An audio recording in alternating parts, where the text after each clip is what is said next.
Welcome. My name is Morgan, and I am honored to introduce the ORS team, which consists of Elizabeth, Kiana, Casey, Tess, Holly, Nicole, Hannah, Kim, and myself. We're part of the Organization of Resident Students, and we are super excited to present to you our case study for LEAD, which is Battling Food Insecurity on Campus. Our main objective is to combat food insecurity that is prevalent in residents and provide a sustainable way to access food. In doing so, we will eliminate the subsequent stress and stigma that comes with food insecurity. By focusing on food insecurity, we hope to bring much needed attention to the growing need to provide sustainable, discreet, and ongoing support to residents in need. Food insecurity is a big issue at the U of L campus, as seen in the stats to the right. These stats are pre-pandemic, and access to food has been made even harder by the pandemic. The issue of food insecurity exacerbates a lot of different problems, including academic success, mental health issues, sleep deprivation, financial stress, and it perpetuates a dangerous internalized expectation to struggle. That everyone must be struggling, so I must struggle too. But if we standardize access to food-related resources for everyone, it releases that pressure on an individual student, which is why we came up with our initiative for free, publicly accessible food pantries in each residence building. We plan to buy the listed groceries weekly. We budget for 30 weeks as this is the academic semester's length. We recognize that the amount of groceries needed will alter as we go on, but we plan for this to balance out as the year continues.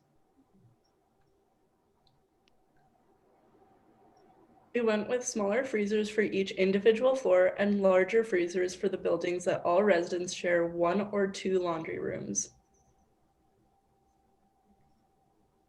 This is our total budget breakdown. Altogether, we plan to spend just over $29,000. The extra $4,200 and some dollars of our budget will come from teaming up with stakeholders such as Safeway and the Students' Union. Our stakeholders include Housing Services, the Students' Union, as well as the University of Lethbridge as a whole.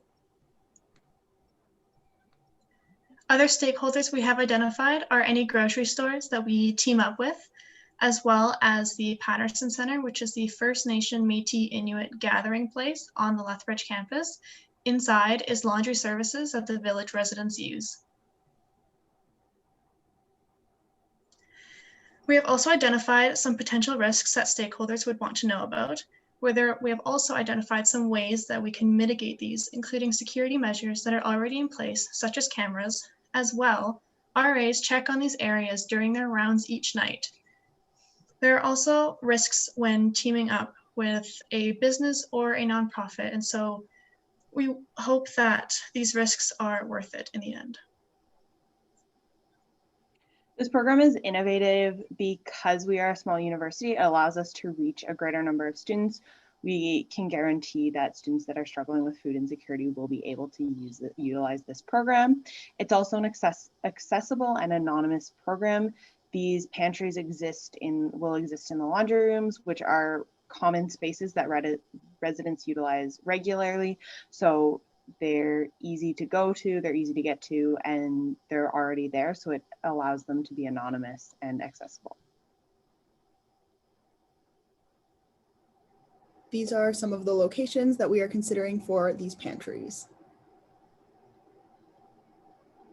We will measure the success of our pantries by the frequency of their use, how many items are being taken and how frequently, as well as an anonymous survey that is sent out each semester to poll students on whether or not they find these pantries useful, as well as the possibility of personal testimonies collected by the RAs. Thank you so much for listening to our presentation. Thank you.